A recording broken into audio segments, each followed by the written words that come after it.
अवादा कंपनीकडे खंडणी मागणारे बीडचे सगळे आरोपी सीसीटीव्हीमध्ये कैद. वाल्मिक कराड, विष्णू साठे, सुदर्शन घुले आणि इतर आरोपींचं 29 नोव्हेंबरचं फुटेज समोर. या प्रकरणामध्ये आकाचा संबंध सिद्ध होतोय. सुरेश धस यांचा निशाणा. निलंबित पोलीस अधिकारी राजेश पाटीलही कॅमेऱ्यामध्ये दिसला. सह आरोपी करण्याची आमदार सुरेश धस यांची मागणी, तर राजेश पाटील मुख्य सूत्रधार आव्हाडांचा आरोप. पीक विम्यामध्ये गैरव्यवहार झाल्याची कृषी मंत्री कोकाटेंची कबुली. कुठल्याही योजनेमध्ये 2 ते 4% घोटाळा होतोच, कोकाटेंचा अजब दावा.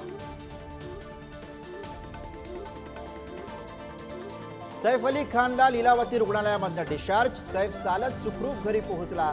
हात उंचावून चाहत्यांना अभिवादन. 16 जानेवारीला राहत्या घरी चाकू हल्ल्यामध्ये सैफ झाला होता जखमी. आगामी अर्थसंकल्पाबाबत अर्थमंत्री अजित पवारांचं मोठं विधान. अर्थसंकल्पामध्ये कठोर निर्णय घेणार. मागच्या वेळी निवडणुकांमुळे हात ढिला सोडला होता, अजितदादांचं सूचक विधान.